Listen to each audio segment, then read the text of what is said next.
Hello everybody. ఈ వీడియోలో వచ్చేసి మనం CA final income tax CA or CMA ఫైనల్కి సంబంధించి ఇన్కమ్ ట్యాక్స్ క్వశ్చన్స్కి సంబంధించి డిస్కషన్ చేద్దాము. సో యాక్చువల్గా నేను ఇప్పుడు డిస్కషన్ చేస్తున్నది ఐసిఏఐ స్టడీ మెటీరియల్ నుంచి. సో అందులో ఉన్న illustrations, test your knowledge questions relating to basic కాన్సెప్ట్స్కి సంబంధించి డిస్కషన్ చేద్దాం. ఫస్ట్ ఇల్లుస్ట్రేషన్ ఏం చెప్తారు? Mr Arjun has total income of 16 lakhs for previous year 24-25, compromising of income from house property and interest on fixed deposit. Companies is tax liability for assessment year 25-26, assuming his age is 52 ఒకసారి, 64 ఒకసారి, 83 ఒకసారి. Assume that Mr. Arjun has exercised the option to shift out or opt out of the default tax regime. So default tax regime ని అతను బయటకు వచ్చేసినాడు. ఇప్పుడు computation చేయాలి. ఎప్పుడెప్పుడుకి 52 ఇయర్స్కి ఒకసారి, 64కి ఒకసారి, 83కి ఒకసారి. ఫస్ట్ 52 ఇయర్స్కి చేసేటప్పుడు మనకి ఏముంటుంది? Tax liability up to 2.5 lakhs వరకు నిల్, నో ట్యాక్స్ లయబిలిటీ. 2.5 నుంచి 5% ఉంటుంది. 5 lakhs నుంచి 10 lakhs 20% ఉంటుంది. అండ్ అబోవ్ ఏదైతే ఉంటుందో ఆ అమౌంట్ అబోవ్ 10 lakhs అబోవ్ ఉన్న దానిపైన 30% ఉంటుంది. సో టోటల్ ట్యాక్స్ లయబిలిటీ ఎంత వస్తుంది? 2,92,500 అతనికి ట్యాక్స్ లయబిలిటీ అవుతుంది. దీనికి మనం ఏం చేయాలి? మళ్ళీ plus health and education cess 4%ని యాడ్ చేయాలి. సో అప్పుడు మనకి టోటల్ ట్యాక్స్ లయబిలిటీ అనేది వచ్చేస్తుంది అమౌంట్కి సంబంధించి.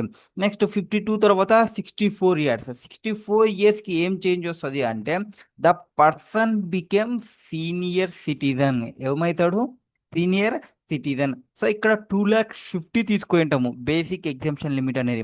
ఇక్కడ ఎవరైతే సీనియర్ సిటిజన్ అయ్యారో అతనికి 3 lakhs వరకు బేసిక్ ఎగ్జామ్షన్ లిమిట్ అనేది వస్తుంది. కాబట్టి అప్ టు 3 lakhs అనేది బేసిక్ ఎగ్జామ్షన్ లిమిట్ తీసుకోవాలి అనేది ఇందులో మెయిన్.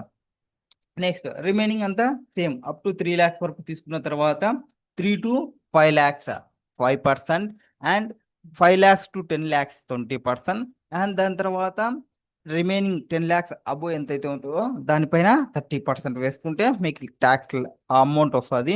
దానికి ప్లస్ 4% హెల్త్ అండ్ ఎడ్యుకేషన్ సెస్ని యాడ్ చేయాలి. నెక్స్ట్ ఈ 83 ఇయర్స్ అయినప్పుడు ఏమవుతుంది? అతను సూపర్ సీనియర్ సిటిజన్ అవుతాడు. ఏమవుతాడు? సూపర్ సీనియర్ సిటిజన్ అవుతారు. ఇక్కడ ఏం చేంజ్ వస్తుంది అంటే ఇక్కడ బేసిక్ ఎగ్జామ్షన్ లిమిట్ 3 lakhs తీసుకుంటారు. ఇప్పుడు basic exemption limit up to 5 lakhs ఉంటుంది. అంటే 5% రేట్ అనే కాన్సెప్టే సూపర్ సీనియర్ సిటిజన్కి ఉండదు. సో డైరెక్ట్ 5 to 10 lakhs వరకు 20%. నెక్స్ట్ అబోవ్ 10 lakhs ఎంతైతే ఉంటుందో దానిపైన 30% తీసుకోవాలా. దాని తర్వాత దానికి హెల్త్ అండ్ ఎడ్యుకేషన్ సెస్ని యాడ్ చేసుకుంటే సరిపోతుంది. ఇది మీకు ఫస్ట్ క్వశ్చన్లో ఇచ్చిన ఆన్సర్. సో అర్జున్కి సంబంధించిన 3 ట్యాక్స్ లయబిలిటీని క్యాలిక్యులేషన్ చేసినాము నార్మల్ కేసు అప్పుడు. Next second question. So second question చూద్దాం ఏముంది అనేది. Just second.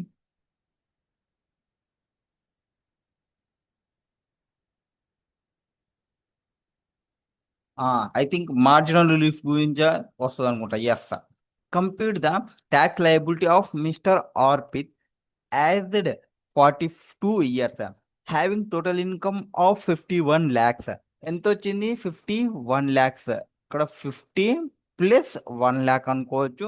For the assessment year 25-26, assume that total income comprises of salary income, income from house property and interest on fixed deposit. Assume that Mr. Arpit has exercised the option to shift out of section 115 BSc. 115 BSc నుంచి ఆమె పక్కకు పోయింది. అంటే normal కేసుకి చూసుకోవాలి. So filing చూస్తున్నప్పుడు ఇక్కడ ఏం చూసుకోవాలి? కంప్యూటేషన్ ఆఫ్ ట్యాక్స్ లయబిలిటీ చేస్తున్నప్పుడు సేమ్ ఇందాక ఎట్లా చేసినాము ఫస్ట్ ట్యాక్స్ లయబిలిటీని క్యాలిక్యులేషన్ చేసుకోవాలి.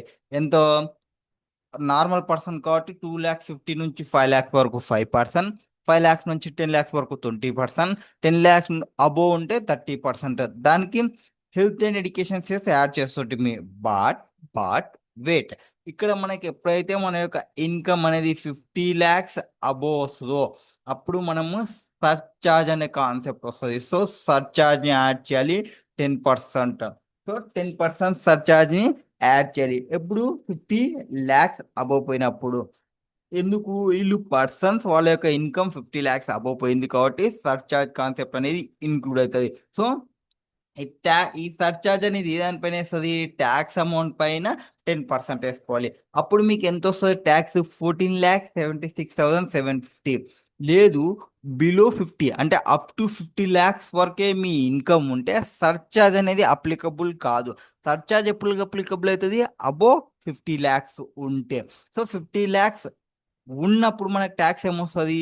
50 lakhs ఉంటే మనకి ఆ అమౌంట్ ప్లస్ ప్లస్ దానికి సంబంధించిన అమౌంట్ ఏది, ఒక 1 lakh ఎక్సెస్ అమౌంట్ ఉంది కదా. ఎందుకు 1 lakh ఎక్సెస్ ఉంది? ఈ 50 ప్లస్ 1 lakh అనుకున్నాము. సో అప్ టు 50 lakhs వరకు ట్యాక్స్ లయబిలిటీ ఎంత వస్తుంది, అండ్ దాని తర్వాత ప్లస్ 1 lakh యాడ్ చేసేస్తే ఇన్కమ్కి సంబంధించి ఆ అమౌంట్ని మనము యాడ్ చేసేసి రిమైనింగ్ అమౌంట్ని పేమెంట్ చేస్తే ట్యాక్స్ లయబిలిటీకి క్లియర్ అవుతుంది. ఇన్ ఎక్సీస్ ఆఫ్ ఏవైతే వస్తుందో, అంటే ఆ అమౌంట్ ఇప్పుడు చూసుకుంటే 13,12,500. ఎక్సైజ్ ట్యాక్స్ పేయబుల్ ఎంత? 1,64,250. ఇప్పుడు మార్జినల్ రిలీఫ్కి 1,64,000 అండ్ దానిపైన ఎంతైతే అమౌంట్ ఉందో ఆ అమౌంట్ని తీసేసుకుంటే చాలు, 64,250 మనకి మార్జినల్ రిలీఫ్ వస్తుంది. సో నార్మల్గా ఇక్కడ 50 lakhs ట్యాక్స్ క్యాలిక్యులేషన్ చేయాలి. 50 lakhs క్యాలిక్యులేషన్ చేసి దానికి ఒక 1 lakh అమౌంట్ని యాడ్ చేసుకుంటే అయిపోతుంది. ఇక్కడ 1 lakh మీరు యాడ్ చేసేసుకున్నారు అంటే ఆ అమౌంట్కి సంబంధించి ఆ అమౌంట్ నుంచి ఈ అమౌంట్ తీసేస్తే మీకు మార్జినల్ రిలీఫ్ అనేది వస్తుంది 64,250. నెక్స్ట్ 13,12,500కి 1 lakh యాడ్ చేస్తే మీకు వచ్చే అమౌంట్ వచ్చేసి 14,12,500. దానిపైన హెల్త్ అండ్ ఎడ్యుకేషన్ సెస్ని యాడ్ చేయాలి 4%. అది second case. Next illustration number 3. What is there in illustration number 3? Compute tax liability of mister Veer. Aged ఎంత అయితే 51 years under the default tax regime. So default tax regime అంటే 115BACలో file చేయాలి. Okay. Having total income of 1 crore 1 lakh for the assessment year. So ఒక్క 1 lakh exceed వచ్చింది. So 1 crore plus 1 lakh ఇక్కడ కూడా surcharge concept అనేది include అయిపోతుంది. Next assessment 25-26 assuming that his total income comprises of salary income from house property and interest on fixed deposit. Okay, first ఏం చేయాలి మనము, మొత్తం ట్యాక్స్ లయబిలిటీ ఎంత వస్తుంది, 1 crore 1 lakh ఎంత లయబిలిటీ వస్తుంది అనేది చూసుకోవాలి. సో 1 crore 1 lakh అంటే ఇక్కడ ట్యాక్స్ రేట్స్ అనేది డిఫరెంట్. ఇందాక చూసినది డిఫరెంట్, ఇప్పటికి డిఫరెన్స్ ఏమంటే ట్యాక్స్ రేట్స్ ఇంతకు ముందు ఏం చూసినాము, 2.5 lakhs 2.5 నుంచి 5 lakhsకి 5%, 5 to 10కి 20%, అబోవ్ 10 ఉంటే 30%. ఇక్కడ 115BAC వచ్చినప్పుడు ట్యాక్స్ రేట్ విల్ చేంజ్. ఎట్లా? 3 to 7 వరకు 5%. ఇప్పుడు మళ్ళీ ఒక 7 to 10 lakhs వరకు 10% ఉంటుంది. అండ్ 10 lakhs నుంచి 12 lakhs వరకు చూసుకుంటే 15% ఉంటుంది. అండ్ దాని తర్వాత 12 lakhs నుంచి 15 lakhs చూసుకుంటే 20% వస్తుంది. అబోవ్ 15 lakhs ఉంటే 30% ఉంటుంది. అండ్ ఇక్కడ ఆ అమౌంట్ అనేది ఏది, టోటల్ ఇన్కమ్ అనేది 1 crore ఎక్సీడ్ అయింది కాబట్టి 15% సర్చార్జ్. ఇంతకుముందు 15 lakhs. సో 15 lakhs క్రాస్ అయినప్పుడు మనకి ఎంత తీసుకోవాలి సర్చార్జ్? 10% తీసుకోవాలి. 1 crore ఎక్సీడ్ అయిందంటే మనం ఎంత తీసుకోవాలి? 15% సర్చార్జ్ తీసుకోవాలి. సో 15% సర్చార్జ్ యాడ్ చేసుకుంటాము, 31,28,000 అమౌంట్ వస్తుంది. ఇది ఎంతకి? 1 crore 1 lakh. లేదా నేను 1 crore లోపలనే ఉన్నా అంటే, ఇది 1 crore లోపలనే ఉన్నా అంటే నాకు ఆ అమౌంట్ అనేది మారిపోతుంది. ఆ 1 crore 1 lakh ట్యాక్స్ లయబిలిటీని క్యాలిక్యులేషన్ చేసి 1 crore 1 lakh క్యాలిక్యులేషన్ చేసి ప్లస్ 1 lakh యాడ్ చేసుకున్నాము అంటే నాకు 30,59,000 వస్తుంది. 31,28,000 విత్ సర్చార్జ్తోని 30,59,000 మనకి వితౌట్ సర్చార్జ్, అంటే అబోవ్ 1 crore పైన ఉన్న సర్చార్జ్ని పక్కన పెట్టేస్తే, సో ఎక్సెస్ ఎంత ఉంది ఆ అమౌంట్ తీసేస్తే 69,000కి సంబంధించి మార్జినల్ రిలీఫ్ అనేది వచ్చేస్తుంది. సో ట్యాక్స్ లయబిలిటీ 30,59,000 తీసుకుంటే ఇక్కడ 30,59,000 అమౌంట్ తీసుకొని దానిపైన హెల్త్ అండ్ ఎడ్యుకేషన్ సెస్ని యాడ్ చేసుకోవాలి. నెక్స్ట్ ఇల్లుస్ట్రేషన్ నెంబర్ 4 ఏం చెప్తున్నారు? ఇల్లుస్ట్రేషన్ నెంబర్ 4లో complete the tax liability of Mr Varun aged 58 having total income of 2,01,00,000. So అంటే ఏమి 2,01,00,000 అని for the assessment year 25-26. Assume that his total income comprises of salary income, income from house property and interest on fixed deposit. ఇప్పుడు amount అనేది first 50 lakhs above ఉంటే మనకి 10% surcharge, 1 crore to 2 crore అంటే 15% surcharge వస్తుంది. And ఇప్పుడు amount ఎంత ఉంది 2 crore. So 2 to ఈ 2 crore అబోవ్ ఉంది అంటే మనకి ఇప్పుడు వచ్చే సర్చార్జ్ ఏమంటే 25% సర్చార్జ్ అనేది మనకు వస్తుంది. ఈ 2 crores టు ఎంత వరకు అది 5 crore వరకు. సో 2 crores to 5 crore వరకు మనకి 25%. ఒకవేళ అబోవ్ 5 crore పోతే 37% సర్చార్జ్ వస్తుంది. కాబట్టి ఇప్పుడు మనకి ఎంత వచ్చింది అమౌంట్ 2,01,00,000 అంటే 25% సర్చార్జ్లో మనం వచ్చేస్తాం. సో మనం ఏం చేయాలి? ఫస్ట్ నార్మల్గా ట్యాక్స్ క్యాలిక్యులేషన్ చేయాలి. So up to including surcharge 2.5, 5, 10 lakhs total surcharge add చేసుకుంటే 73,03,125. లేదు 2 crore వరకు మాత్రమే ట్యాక్స్ క్యాలిక్యులేషన్ చేస్తే మనకి 66,84,375 వస్తుంది. అండ్ దానికి మనం ఏం చేయాలా? 1 lakhని యాడ్ చేయాలా. ఎందుకు ఈ 1 lakh? ఈ ఎక్సెస్ ఆఫ్ 1 lakh ఏదైతుందో, ఎందుకు ట్యాక్స్ అనేది ఓన్లీ 2 lakhs వరకు 2 crore వరకు క్యాలిక్యులేషన్ చేసినాము, ఎక్సెస్ 1 lakh యాడ్ చేసుకుంటే 67,84,375 అవుతుంది. అండ్ మార్జినల్ రిలీఫ్ ఎంత అవుతుంది? 5,18,750 మనకి మార్జినల్ రిలీఫ్ అవుతుంది. నెక్స్ట్ దానికి హెల్త్ అండ్ ఎడ్యుకేషన్ సెస్ని యాడ్ చేయాలి. Next question number 51. So question number 51లో మనకి ఏం చెప్తారు? Complete liability, just second year 51. Complete tax liability of Mr Akhil aged 65 years in a most beneficial manner. He is having total income of 5 crore 1 lakh. ఎంత అయింది ఇప్పుడు ఇక్కడ? 5 crore 1 lakh అయింది. కరెక్టేనా? ఎస్, 5 crore 1 lakh అయింది.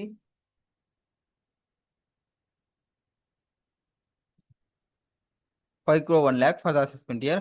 కానీ ఇక్కడ మనం గుర్తుపెట్టుకోవాల్సిన ఏమంటే in a most beneficial manner అంటే ఏమి? 2 మెథడ్లో చేయాలి మీరు. 115 డిఏసిలో చేయాలి అండ్ నార్మల్ మెథడ్లో కూడా చేయాలి. చేసి రెండిట్లో ఏది బెనిఫిట్ ఉంటే దాని ప్రకారంగా క్యాల్కులేషన్ చేయాలి. అండ్ ఇంకోటి మనం గుర్తుపెట్టుకోవాల్సినది ఏమి అంటే ఇక్కడ అతని ఏజ్ వచ్చేసి 65 అంటే మోర్ దెన్ 60 అంటే అతనికి వచ్చే basic exemption limit 3 lakhs. So 3 lakhs నుంచి స్టార్ట్ చేసుకొని ఇన్కమ్ క్యాల్కులేషన్ అనేది చేయాలి. అప్పుడు మనకి వచ్చేస్తుంది మోస్ట్ బెనిఫిషియల్ మేనర్లో. సో ఫస్ట్ మనకున్న optional tax liability, default tax liability ఏమి అండ్ ఆప్షనల్ ట్యాక్స్ లయబిలిటీ ఏమనేది చూసుకొని దాని ప్రకారం చేస్తే మీకు వచ్చేస్తుంది. సో డిఫాల్ట్ ట్యాక్స్ రెజ్యూమ్లో ఏముంటుంది? 3 crore to 7 lakhs 5%, and 7 lakhs to 10 lakhs 10%, 10 lakhs to 12 15%, 12 to 15 20, and 15 to 5 crore 1 lakh వరకు 30%. దానికి ఇప్పుడు 5 crore ఎక్సీడ్ అయింది కాబట్టి ఆ అమౌంట్కి సంబంధించి ఇందులో చూసుకుంటే నార్మల్ ఏదానిలో డిఫాల్ట్ మెథడ్ తీసుకుంటే 25% ఇద మ్యాక్సిమం సర్చార్జ్. 25% ఇద మ్యాక్సిమం సర్చార్జ్. అండ్ ఆ అమౌంట్ ఎంత తీసుకోవాలి అప్పుడు 1,47,00,000 తర్వాత 25% యాడ్ చేసుకుంటే హెల్త్ అండ్ ఎడ్యుకేషన్ యాడ్ చేస్తే 1,91,36,000. Next, computation of tax liability of Mr Akhil under optional tax resume. Optional tax regime ని క్యాలిక్యులేషన్ చేయాలి. క్యాలిక్యులేషన్ చేస్తే ఎంత వస్తుంది? 5,01,00,000 కి ఫస్ట్ క్యాలిక్యులేషన్ చేయాలి. కరెక్టేనా? ఎస్, 5,01,00,000 ని ఫస్ట్ క్యాలిక్యులేషన్ చేద్దాము. ఎంత ఇక్కడ బేసిక్ ఎగ్జామ్షన్ లిమిట్ ఎంత తీసుకోవాలి? 3,00,000 తీసుకోవాలి. ఎందుకు? అతని ఏజ్ అనేది 60కి పైన ఉంది కాబట్టి తీసుకుంటాము. So 3 crore to 5,00,000, 5%, 5 crore to 10,00,000, 20%, 10 crore above, 10,00,000 above ఎంత ఉంటే అంత పైన 30% తీసుకొని, అండ్ ఇక్కడ సర్చార్జ్ అనేది అబోవ్ 5,00,000 crores ఉంది కాబట్టి 37% తీసుకోవాలి. ట్యాక్స్ లయబిలిటీ అనేది మనకి వచ్చేస్తుంది. దానికి 5 crores అబోవ్ ఎంత ఉంది? 1,00,000 ఉండాలి. సో 1,00,000 ని తీసేసుకుంటే మనకి ఎంత వరకు మనం ప్రొవైడ్ చేయొచ్చు అనేది చూసుకోవచ్చు. 1,85,12,500 తీసుకుందామా, ఇది తీసుకుందామా, 2 crore తీసుకుందామా అనేది చూసుకుంటే 1,86,12,500 is the better liability. And ఇక్కడ ఇంకోటి, ఇక్కడ ట్యాక్స్ రేజిమ్ ఎంత వచ్చింది? 1,91,36,000 వచ్చింది. అప్పుడు ఇందులో ఇందులో ట్యాక్స్ లయబిలిటీ 1,91,36,000. ఓల్డ్ రెజ్యూమ్ వచ్చినప్పుడు మనకి పాత దానిలో మనం చూసుకున్నప్పుడు 1,86,12,500 వచ్చింది కాబట్టి ఇదే బెటర్గా వచ్చేస్తుంది. అండ్ ట్యాక్స్ లయబిలిటీలో 1 crore దానికి ఏం చేయాలా? హెల్త్ అండ్ ఎడ్యుకేషన్ సెస్ని యాడ్ చేయాలా ఒక 4%. సో ట్యాక్స్ లయబిలిటీ 1,93,57,000 ని మనం క్యాల్కులేషన్ చేసుకోవాలి. సో 2 మెథడ్లో క్యాల్కులేషన్ చేసి మనం చూసుకోవాల్సి ఉంటుంది. It is beneficial for Mr. Akhil to pay tax under default tax regime under section 115 BEAC since his tax liability would be lower by 2,21,000. ఎట్లా ఈ అమౌంట్ 1,93,57,000 లో చూసుకోవాలి ట్యాక్స్ లయబిలిటీ. అండ్ అట్లా చూసుకోండి 1,93,57,000, 1,93,57,000 లేకుంటే 1,93,57,000 ట్యాక్స్ లయబిలిటీ. ఇక్కడ ఫస్ట్ దానికి 1,91,36,000 ఏది బెటర్ అనేది చూసుకొని దాని ప్రకారంగా మనం క్యాల్కులేషన్ చేసుకోవాలి. 1,91,00,000 అనేది తక్కువ అవుతుంది కాబట్టి 1,91,00,000 అనేది డిఫాల్ట్ మెథడ్లో వచ్చింది కాబట్టి దాన్ని చేసుకుంటే మనకి 2,21,000 సేవ్ అయిపోతుంది. దట్ ఈస్ ఈ క్వశ్చన్ కి సంబంధించి. నెక్స్ట్ క్వశ్చన్,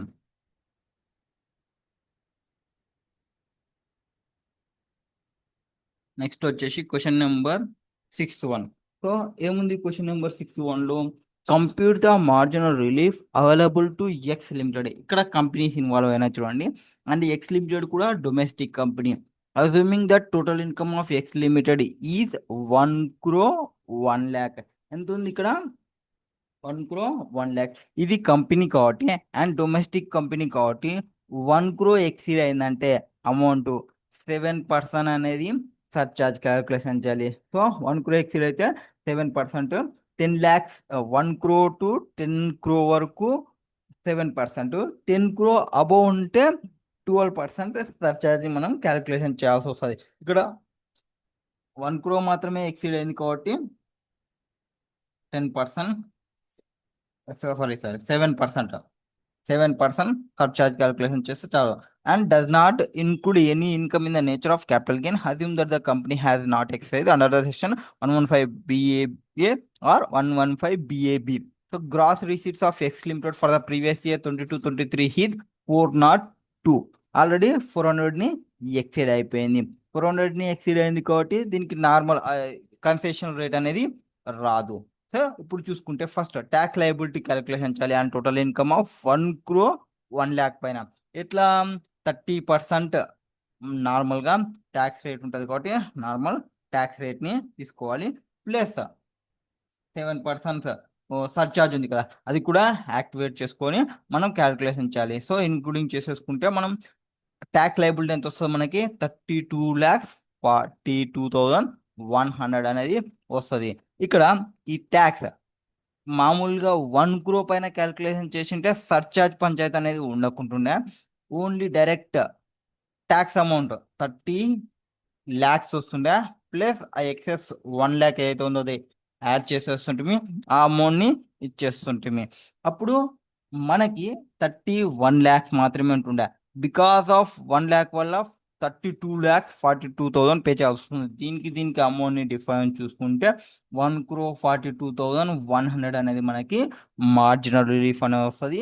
దీనికి ఈ 31 lakhs ఏదైతే ఉందో దానికి 4% ట్యాక్స్ లయబిలిటీని యాడ్ చేసి ట్యాక్స్ అనేది పే చేయాలి.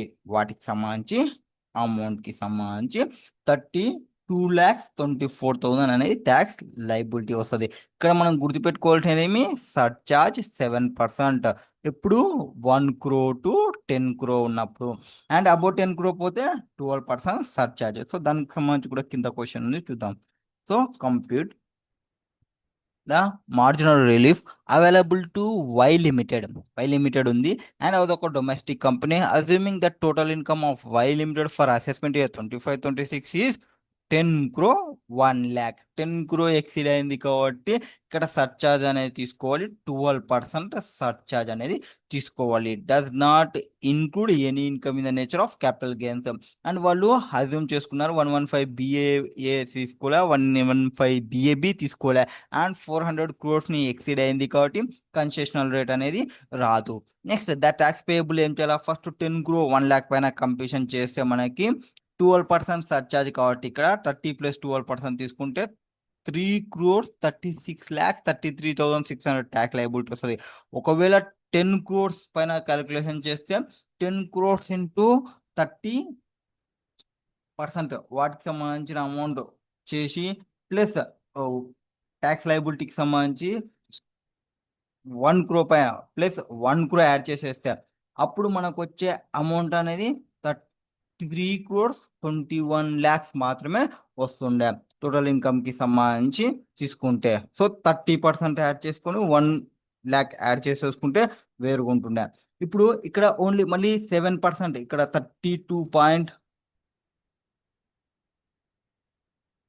7% సర్చార్జ్ అనేది వస్తుంది. ఎందుకంటే up to 1 crore to 10 crore వరకు 7% సర్చార్జ్ అనేది తీసుకోవాలి కాబట్టి. సో 30 + 7% తీసుకుంటే 32.1 వస్తుంది. 30 + 12 తీసుకుంటే 33.6 వస్తుంది. సో అది క్యాల్కులేషన్ చూసుకోవాలి. నెక్స్ట్ ఆ అమౌంట్ ఇప్పుడు 3,21 lakhs అడిషనల్గా ఈ 1 lakh కూడా యాడ్ చేసేస్తాము, అడిషనల్ అమౌంట్. డిఫరెంట్ అమౌంట్ చూసుకుంటే అది మనకి మార్జినల్ రిలీఫ్ వస్తుంది 14,33,600.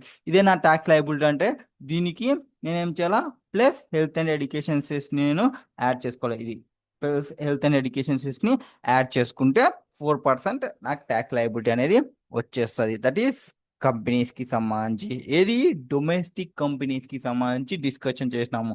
Next question number 81. What is there in question number 81? Mister Mahesh, aged 32 years. అతను ఒక and resident in India, resident person. అతని టోటల్ ఇన్కమ్ వచ్చేసి 6,50,000 ఉంది. ఓకే. కంప్రమైజింగ్ ఈ salary income and interest on bank fixed deposit. Companies tax liability for assessment year 25-26 default tax regime ని తీసుకున్నాడు. 115 BAC. 115 BAC ని తీసుకున్నా అంటే టోటల్ ఇన్కమ్ ఎంత అవుతుంది, 6,50,000.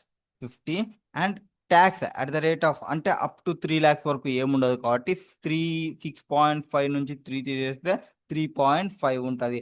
దానికి పైన 5% తీసుకోవాలి. సో 17,500 ఉంటుంది. బట్ ఏమంటే మనకి అండర్ సెక్షన్ 87A రిబేట్ వస్తుంది. ట్యాక్స్ పేయబుల్ ఆర్ 25,000 విచ్ ఎవర్ ఈజ్ లోయర్, అంత ట్యాక్స్ లయబిలిటీని మనము రిపేర్ తీసుకోవచ్చు. So total tax liability nil అయిపోతుంది. Next question number 91. Mister Nitin, aged ఎంత అతనికి 42 years అతని యొక్క age. And a resident in India has total income of 7,15,000. So compromising ఈ salary income and interest on fixed deposit complete tax liability. First ఏం చేయాలా, ఆ amount 3 lakhs నుంచి 3 lakhs వరకు అయితే ఫస్ట్ ఏముండదు, అండ్ 3 lakhs నుంచి క్యాలిక్యులేషన్ చేసినప్పుడు అమౌంట్ వచ్చేస్తుంది. మళ్ళీ 7 lakhs ఇక్కడ టోటల్ ఇన్కమ్ కి సంబంధించి చూసుకున్నప్పుడు 7 lakhs అబోవ్ ఉందనుకోండి, అప్పుడు మనకి ఈ రిబేట్ అనేది మ్యాక్సిమం వాటికి సంబంధించి చెక్ చేసుకోవాలి. రిబేట్ అనేది రాదు కాబట్టి. So total income of 7,15,000 minus 7 lakhs అంటే 15,000 ఎక్సెస్ ఉంది. ఇప్పుడు టోటల్గా 7,15,000 పైన ట్యాక్స్ లయబిలిటీని క్యాలిక్యులేషన్ చేయాలి. సో 7,15,000 అబోవ్ ఎంత ఉంది 15,000. సో 15,000 పైన 10% వేసుకోవాలి. ఆ, దాని తర్వాత అంటే ఇక్కడ ఏమి 7 నుంచి 3 తీసేస్తే 4 lakhs ఉంటుంది. 4 మీద 5% చేస్తే 20,000. రిమైనింగ్ 7 పైన ఉన్నది 15,000. సో 15,000 పైన 10% వస్తుంది. సో అమౌంట్ వచ్చేసి 21,500. అండ్ మనకు వచ్చే రిబేట్కి సంబంధించి చూసుకుంటే రిబేట్ అండర్ సెక్షన్ 87A ఎంత అనే రిబేట్ చెప్పినాం మనము. నార్మల్గా క్యాలిక్యులేషన్ చేసింటే 25,000 R tax payable which ever is lower అని చెప్తాము. But if total income of resident individual is taxable under section 115 BAC and total income of such individual exceed 7 lakhs. ఏమైంది? Exceed అయింది అనుకోండి, 7 lakhs ని ఎక్సీడ్ అయితే అప్పుడు ఏం చేయాలా? Total income minus 7 lakhs, compute income tax liability and total income. And B A ఉందంటే B greater than A ఉందంటే rebate under section 87A would be B minus A. The tax liability ఎంత ఉంది, total income ఎంత ఉంది, దానికి సంబంధించి provide చేయాల్సినది ఉంటుంది. So 21,500 నుంచి 15,000 తీసేస్తే 6,500. సో 6,500 మనము 21,500లో రిపేర్ తీసేస్తే 15,000 వస్తుంది. 15,000కి హెల్త్ అండ్ ఎడ్యుకేషన్ ని యాడ్ చేయాలి. ట్యాక్స్ లయబిలిటీ ఎంత వస్తుంది అప్పుడు నాకు 15,600 నా యొక్క ట్యాక్స్ లయబిలిటీ. నెక్స్ట్ నార్మల్ కేసులో అయితే does not exceed 5 lakhs, rebate అనేది 12,500 మాత్రమే ఉంటుంది. ఇక్కడ చూసుకుంటే calculation for example illustration number 10లో చూపిస్తారు. Mister Manish aged 47 years and resident in India has total income of 4,15,000 compromising ఈ salary income and interest on fixed deposit. Compute his tax liability for assessment year 25-26 if he exercise the option to shift out the default tax regime. So default tax regime నుంచి బయటికి పోతే ఎట్లుంటుంది అనేది. So competition of tax liability of mister Manish for assessment year 25-26. నార్మల్గా అతని income ఎంత ఉంది 4,15,000. 4,15,000 అంటే 4.15 మైనస్ ఏజ్ ఎంత 47 కాబట్టి 2.5 వస్తుంది. సో ఎంత అయితే ఎక్సెస్ అమౌంట్ ఉందో 1,65,000 వస్తుంది. దానిపైన ఎంత చేయాలి 5% చేయాలి. సో 5% చేస్తే 8,250 వస్తుంది. అండ్ నాకు రిబేట్ ఎంత ఉంది total tax payable or 12,500 which ever is lower. So 12,500కి బిలో ఉంది కాబట్టి nil tax liability. So under section 87A అట్లా క్యాలిక్యులేషన్ చేస్తాము. నెక్స్ట్ వచ్చేసి ఏ స్టడీస్ చూద్దామా, చూద్దాం తర్వాత ఒక నిమిషం. Can foregoing a security deposit to settle a dispute be considered a revenue expenditure? So security deposit ఏదైతే ఉందో ఆ ఫార్గోయింగ్ చేసినామో ఏదానికి డిస్ప్యూట్ ని సెటిల్ చేయడానికి దాన్ని రెవెన్యూ ఎక్స్పెండిచర్ గా కన్సిడర్ చేయొచ్చా లేదా అనేది ఫస్ట్ అనాలిసిస్ చూస్తే when the assessee sought to vacate certain leased premises or disputes arises and to end the dispute with the lessor, the assessee agreed not to claim the security deposit of 5.8 crores. So 5.8 crores మామూలుగా మనం ఒక చోట join అయినామంటే కొంత security deposit అనేది పెట్టాల్సి వస్తుంది. So security deposit పెట్టినారు, amount security deposit పెట్టినారు, ఇప్పుడు ఏదో ఆ ప్రెమిసెస్ ని వెకేషన్ చేయాల్సి వచ్చింది. Now, the apex court affirmed the decision of the High Court, which held that the amount of 5.8 crores could not be treated as revenue expenditure. ఎందుకు treat చేయకూడదు revenue ఎక్స్పెండిచర్గా అంటే merely because it was paid in the course of a dispute. ఏదానికి the course of a disputes. It is evident that the character of the amount was capital nature. ఏమది దాని యొక్క character ఏమి in the capital nature and remains. So also assessee decided to forgo 5.8 crores తో ఆ security deposit ని వదిలిపెట్టేసుకోవాలి అనుకున్నాడు. కాబట్టి normal గా మనం సెక్యూరిటీ డిపాజిట్ అయితే ఎక్కడ చూపిస్తుంటే బ్యాలెన్స్ షీట్ లో అసెట్ సైడ్. సో ఈ అసెట్ సైడ్ ని నువ్వు వదిలేసుకోవాలి అనుకుంటే మళ్ళీ నువ్వు తీసుకొచ్చి పిఎన్ఎల్ లో ఎక్స్పెండిచర్ గా రాసుకుంటా అంటే నాట్ యాక్సెప్టబుల్. ఓకేనా, not acceptable.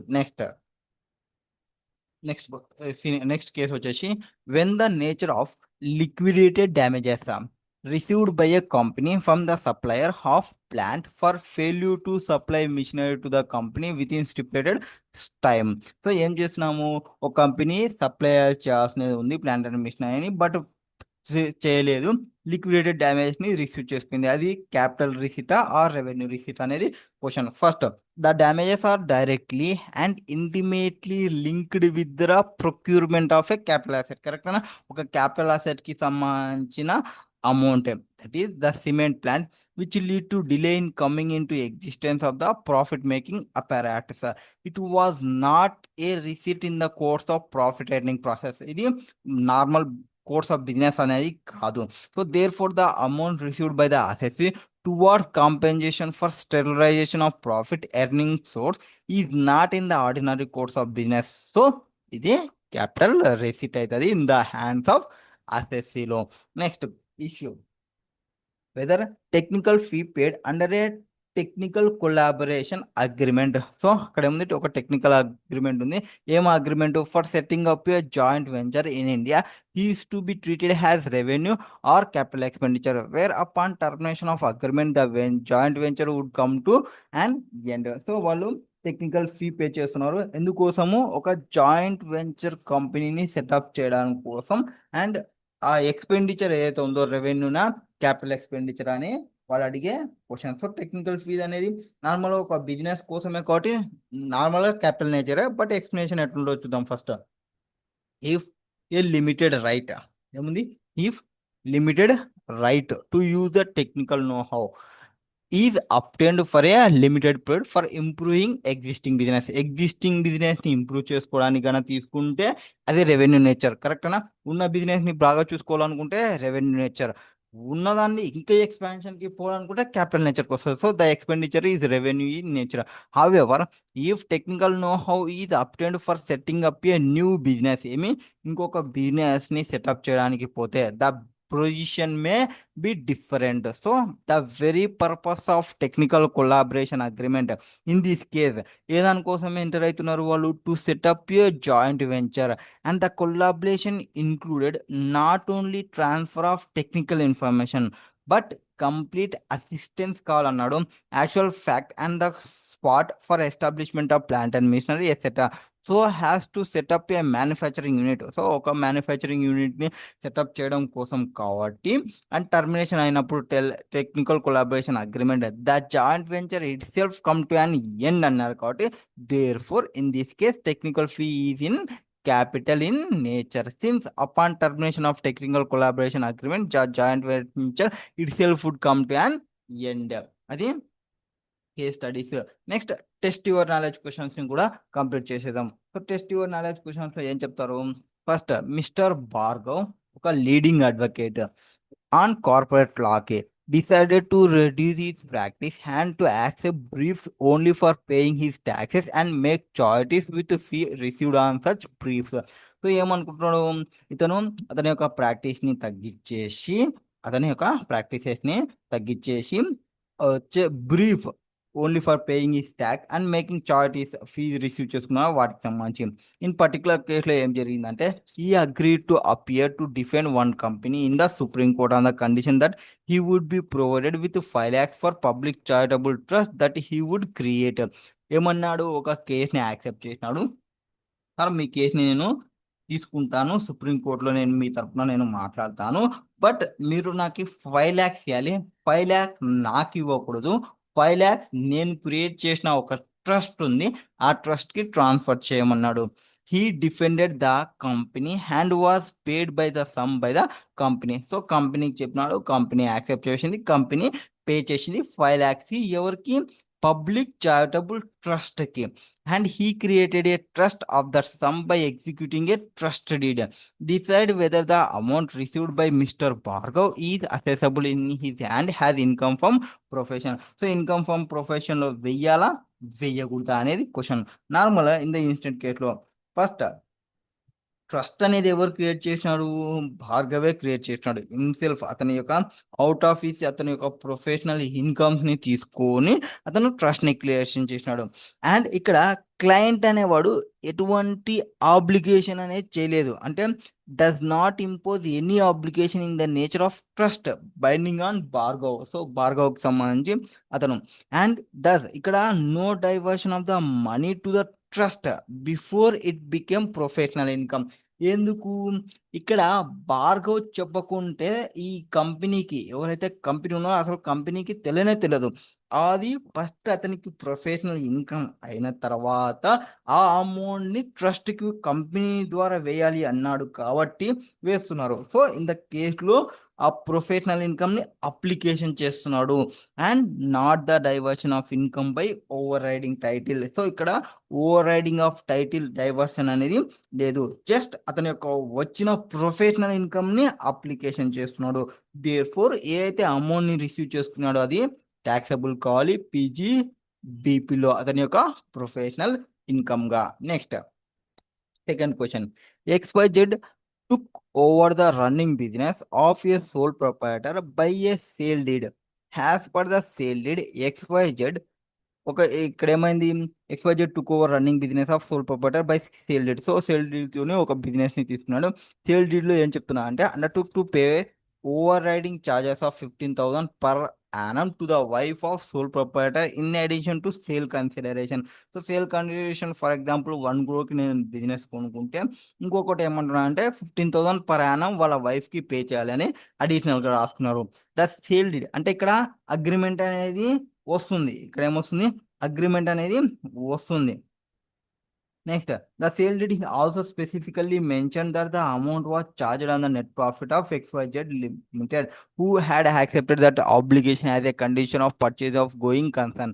Is the payment of overriding charges by XYZ to wife of the proprietor in the nature of diversion income application income?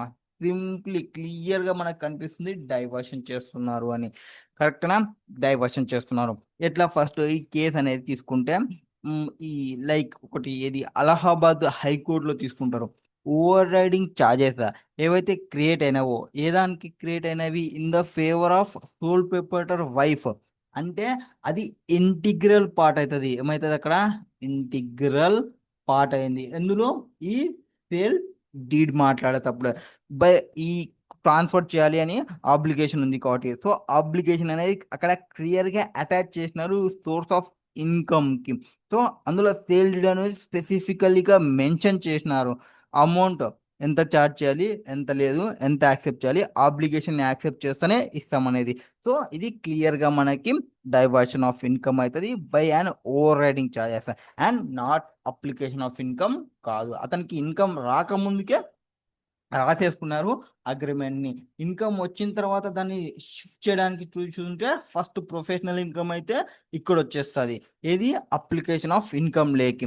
ఇక్కడ ఏమవుతుంది డైవర్షన్ ఆఫ్ ఇన్కమ్ అవుతుంది. Next question, third question, BKG is a partnership firm consisting of Mr. Mohan and his 3 major sons. So ఎంతమంది ఉన్నారు? మోహను, ముగ్గురు Sons, అంటే మొత్తం 4 ఉన్నారు. The partnership did provide that after death of Mr. Mohan and the business shall continued by sons. So ఇతను కన్నా చనిపోతే వీళ్ళు కంటిన్యూ చేయొచ్చు అనేది ఉంది, subject to condition that firm shall pay 20% profit to their mother Lakshmi. లక్ష్మిని ప్రొవైడ్ చేయాలి ఒక 20% ప్రాఫిట్ లో. Mohan died on March 2024. In previous year 24-25 the reconstituted firm paid 1 lakh. So 1 lakh pay చేసింది. ఎంతకి 20% ఆఫ్ ప్రాఫిట్ అంటే ఎంత ఏంటది, మేబీ 50 lakhs ఏంటదా ఇంతరా. 50 lakhs లో 20% అంటే 1 lakh వస్తుందా లేదా 5 lakhs? Correct, yes. సో వాళ్ళకి 5 lakhs ప్రాఫిట్స్ వచ్చినవి. 5 lakhs లో 20% క్యాలిక్యులేషన్ చేసి 1 lakh ని పే చేసినారు to Lakshmi and claim the amount deduction from his total income. Exam the correctness of the claim of the firm. కరెక్టేనా? ఫామ్ కరెక్ట్ చేసినది అంటే ఏం చేసింది? ఫామ్ 5 lakhs, 1 lakh మనం లక్ష్మికి పే చేసినాము, కాబట్టి 4 lakhs ఇది డిడక్షన్ అనేది తీసుకుంది. ఈ డిడక్షన్ తీసుకోవడం కరెక్టా కాదా అనేది క్వశ్చన్. సో ఫస్ట్ ఈ ప్రాబ్లం ఏమి? ఈ concept first diversion of income by overriding title. ఇక్కడ ఏముంది? టైటిల్ అనేది ఓవర్ రైడింగ్ ఉంది అండ్ ఇది ఒక రికగ్నైజ్డ్ మేనర్ లో పోయినారు. ఎందుకు? ఏ అమౌంట్ ఆఫ్ 1 lakh ఏదైతే ఉందో 1 lakh ఎట్లా వచ్చింది? 20% ఆఫ్ ప్రాఫిట్ కి ఎవరికి పే చేయాలి? లక్ష్మికి పే చేయాలి. డైవర్ట్ చేస్తున్నారు amount in the favour of, and అది ఆ టర్మ్స్ అనేది పార్ట్నర్షిప్ డీల్ లో ఉంది కాబట్టి ఆ income does not reach the assessee firm. First లోనే ఉంది, ఫస్ట్ లోనే తెలుసు కాబట్టి అందరికి అది ఫమ్ కి రీచ్ కాదు. అండ్ రాదర్ సచ్ ఇన్కమ్ అనేది డైవర్ట్ చేయాలి టు అదర్ పర్సన్ కి. As such other person has better title కావచ్చు.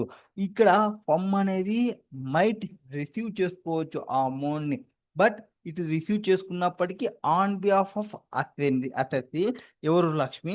అండ్ ఓవర్ రైడింగ్ టైటిల్ ఉంది కాబట్టి ఆ అమౌంట్ అనేది ఖచ్చితంగా పే చేయాలి లక్ష్మికి. ఆ అమౌంట్ ఎంతైతే పే చేస్తామో లక్ష్మికి వీళ్ళ ఇన్కమ్ లో డిడక్షన్ అనేది తీసుకోవచ్చు. సో అది కరెక్టే, ఎక్స్క్లూడ్ చేయొచ్చు ఫమ్ యొక్క ఇన్కమ్ నుంచి అనేది ఆన్సర్. నెక్స్ట్ ఫోర్త్ క్వశ్చన్ ఏముంది? ఫోర్త్ క్వశ్చన్ లో Anand was karta of HUF కి అతను ఆనంద్ అనేవాడు కర్త అంట.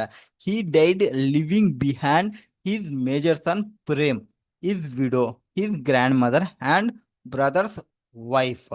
సో కర్త చనిపోయినాడు, మేజర్ సన్ ప్రేమ్, తర్వాత అతని వైఫ్ విడో అండ్ అతని గ్రాండ్ మదర్ ఉంది అండ్ బ్రదర్స్ యొక్క వైఫ్ ఉంది. Can the HUF retain its status has such or surviving person would become co owner. So ఆ పర్సన్ చనిపోయినాడు కదా, ఇప్పుడు ఈ హెచ్యుఎఫ్ అనేది దాని యొక్క స్టేటస్ ని రిటైన్ చేసుకోగలడా, రిటైన్ చేసుకోలేదా అనేది క్వశ్చన్. ఇక్కడ నార్మల్ గా సుప్రీం కోర్ట్ ప్రకారంగా అక్కడ ఖచ్చితంగా ఒకరికంటే ఎక్కువ మేల్ పర్సన్ ఉండాలి హెచ్యుఎఫ్ కి, టాక్సబుల్ ఎంటిటీకి అనేది ఏమన్నా ఉందా అంటే there no need, not more than 1 member. Income tax act ప్రకారం ఇక్కడ HUF in the act used the sense అంటే సింపుల్ గా పర్సనల్ లా. హిందూస్ కి ఇది ఒక పర్సనల్ లాగా తీసుకుంటాము. హిందూ సిస్టమ్ లో జాయింట్ ఫ్యామిలీస్ అనేది ఒక single male member and widows deceased male member ఎవరైతే ఉన్నాడో అంటే ఎవరు? మన కర్త ఆనంద్ యొక్క వైఫ్ ఎవరైతే ఉన్నారో. అండ్ ఇన్కమ్ ట్యాక్స్ అనేది does not mandate at least 2 male members ఉండాలి అనేది ఎక్కడ చెప్పలేదు. ఇప్పుడు ఆనందకుడు, ప్రేమకుడు ఇద్దరు అయితే ఇతను చనిపోయినాడు, ఖచ్చితంగా ఒక అట్లీస్ట్ 2 మేల్ మెంబర్స్ ఉండాలి అంటే హెచ్యుఎఫ్ అనేది వెళ్ళిపోతుందని చెప్పొచ్చు. So property of joint family అనేది ఎక్కడ సీజ్ కాదు. ఈ ఒక్క పర్సన్ చనిపోవడం వల్ల ఈ పర్సన్ క్యారీ ఆన్ చేసేస్తాడు. So does not feel to belong the family merely because family his represented by a single co person. So ఎవరైతే ప్రొసెస్ చేస్తుంటారో వాళ్ళకి. సో హెచ్యుఎఫ్ అనేది స్టేటస్ అనేది రీటైన్ అవుతుంది, అట్లనే కంటిన్యూ అవుతుంది. Next question number 5. Mister C borrowed on hundi a sum of 25,000 by way of bearer check on 11/9/2024 and repaid the same with interest amounting to 30,000 by the account pay check on 12/10/2024. 11/9/2024 కి తీసుకొని 12/10/2024 కి pay చేసినాడు. 25,000 తీసుకున్నాడు, 30,000 pay చేసినాడు. 25 తీసుకునేటప్పుడు bearer cheque use చేసినాడు, pay చేసేటప్పుడు account pay cheque తీసుకున్నాడు. Assessee officer want to treat the amount borrowed has income during the previous year. His action assessing officer కరెక్టా? ఏదైతే ఈ బారోయింగ్ జరిగిన అమౌంట్ ఉందో ఆ అమౌంట్ ని అతను అసెసింగ్ ఆఫీసర్ ఇన్కమ్ గా ట్రీట్ చేయాలి అనుకుంటున్నాడు. అది కరెక్టా కాదా? ఇక్కడ మీకు ఒక సెక్షన్ తెలియాలి. Section 69D. సెక్షన్ 69D ఏం చెప్తుంది అంటే ఎక్కడైతే any amount is borrowed on a hundi or any amount due repay చేసినప్పటికీ otherwise than by way of account pay cheque. So account pay cheque కాకుండా వాళ్ళు యూజ్ చేస్తే ద బారో చేసిన అమౌంట్ ఆర్ రీపే చేసిన అమౌంట్ వాటిని ఏం చేసుకోవాలి? డీమ్డ్ ఇన్కమ్ గా కన్సిడర్ చేసుకోవాలి. 69D ఏం చెప్తుంది? డీమ్డ్ ఇన్కమ్ గురించి డిస్కషన్ చేస్తుంది. ఏమంటున్నారు, అమౌంట్ అనేది హుండీకి సంబంధించి కానీ ఏదైనా అమౌంట్ కానీ బారో చేసినప్పుడు కానీ రీపేమెంట్ చేస్తున్నప్పుడు కానీ అకౌంట్ పే చెక్ కాకుండా వేరే చెక్ యూజ్ చేస్తే, ఇక్కడ వేరే చెక్ యూజ్ చేసినారా, ఎస్ ఇక్కడ వేరే చెక్ అనేది యూజ్ చేసుకున్నాడు కాబట్టి అకౌంట్ పే చెక్ కాకుండా వేరే చెక్ ని యూజ్ చేసినాడు. నెక్స్ట్ ఆ repaying amount previous year, so repayment చేసినా లేదా అనేది చూసుకుంటాం. ఫస్ట్ ఈ కేసులో ఏం జరిగింది, 25,000 తీసుకున్నాడు బేరర్ చెక్ తోని. సో అప్పుడు డీమ్డ్ ఇన్కమ్ గా ట్రీట్ చేసుకోవాలి. ఎప్పటికి 24 కాబట్టి 24-25 ఇయర్కి సంబంధించి తీసుకోవాలి. అండ్ రీపేమెంట్ అనేది జరిగింది విత్ ఇంట్రెస్ట్ తోని, అంటే మీ 25 + 5 30,000 పే చేసినారు by way of account cheque. So account cheque కాబట్టి సెక్షన్ 69 అనేది దీనికి అప్లికబుల్ కాదు, దీనికి అప్లికబుల్ కాదు, దీనికి మాత్రమే అప్లికబుల్ అవుతుంది. Therefore the action of assessing officer treating the amount borrowed has income doing the previous year అనేది కరెక్ట్. సో బారో చేసిన అమౌంట్ కి సంబంధించి ఇన్కమ్ గా ట్రీట్ చేయొచ్చు సెక్షన్ 69 ప్రకారంగా. Next question number 6th one. The assessing officer found during the course of assessment of a firm that it had paid rent. ఏం చేసినారు, రెంట్ పే చేసినారు in respect of his business premises 60,000 which is not debited in the books of account for the year ending 31st March 2025. 60,000 pay చేసినా కానీ వాళ్ళ books of account లో enter చేయలేదు. The firm did not explain the source from the payment of rent. So assessing officer వాళ్ళు అడిగినప్పుడు అది source ఎక్కడి నుంచి తీసుకొచ్చినారో ఆ 60,000 అనేది చెప్పలేకపోయింది. The assessing officer propose to make an addition of 60,000 in the hands of firm assessment year 25-26. So ఈ year లో ఇన్కమ్ లో యాడ్ చేయాలనుకున్నారు. ఎందుకు, ఆ ఇయర్ లో వాళ్ళు ఎక్స్పెండిచర్ గా క్లెయిమ్ చేసినారు అండ్ దీనికి సంబంధించి సోర్స్ అనేది చెప్పలేకపోయినారు కాబట్టి. The firm claimed that even if the addition is made, the sum of 60,000 should be allowed as deduction while computing his business. వాళ్ళు ఏమంటున్నారు, ఒకవేళ 60,000 మేము ఇక్కడ యాడ్ చేస్తాము అండ్ అక్కడ ఇన్కమ్ చూపిస్తున్నాం కాబట్టి 60,000 ఎక్స్పెండిచర్ ని క్లెయిమ్ చేసుకుంటామని వాళ్ళు అంటున్నారు. ఇది కరెక్టా కాదా అనేది క్వశ్చన్. సో ఆ క్లెయిమ్ అనేది తీసుకోవచ్చా, క్లెయిమ్ అనేది తీసుకోవచ్చా, టెనేబుల్ కాదా, నాట్ టెనేబుల్ అని చెప్పవచ్చు. ఎందుకు, క్లెయిమ్ అనేది 60,000 తీసుకున్నారు బిజినెస్ ఇన్కమ్ లో, అది నాట్ టెనేబుల్. ఎందుకు, ఈ యాక్షన్ ఆఫ్ అసెసింగ్ ఆఫీసర్ ఏదైతే చేస్తున్నాడో, ఏం చేస్తున్నాడు, అడిషన్ చేస్తున్నాడు, ఏది ఇన్కమ్ కి అడిషన్ చేస్తున్నాడు, ఏది పేమెంట్ అనేది payment of rent not debited in the books of accounts, ఏమి not debited in the books of account for which the firm fail to explain source of income. వాళ్ళు explain చేయలేకపోయినారు and amount కి explanation లేదు అంటే మనకి ఇక్కడ ఏమొస్తుంది అంటే సెక్షన్ 69C అన్ఎక్స్ప్లెయిన్డ్ ఎక్స్పెండిచర్ కి సంబంధించి డిస్కషన్ చేస్తుంది. అన్ఎక్స్ప్లెయిన్డ్ ఎక్స్పెండిచర్ ఉంటే దాన్ని మనం డీమ్డ్ ఇన్కమ్ గా ట్రీట్ చేసుకోవచ్చు. సో వాట్ ఎవర్ అమౌంట్ అనేది డీమ్డ్ ఇన్కమ్ తీసుకునేది మళ్ళీ డిడక్షన్ అనేది అలో చెయ్యరు. ఇదే క్వశ్చన్ నెంబర్ 6 సో నెక్స్ట్ వీడియోలో నెక్స్ట్ చాప్టర్ కి సంబంధించి డిస్కషన్ చేద్దాము. సో ఇది ఫస్ట్ చాప్టర్ బేసిక్ కాన్సెప్ట్స్ కి సంబంధించి చాప్టర్ లో ఉన్న questions and test your knowledge questions and case studies అనేది కంప్లీట్ అయిపోయినాయి. Thank you.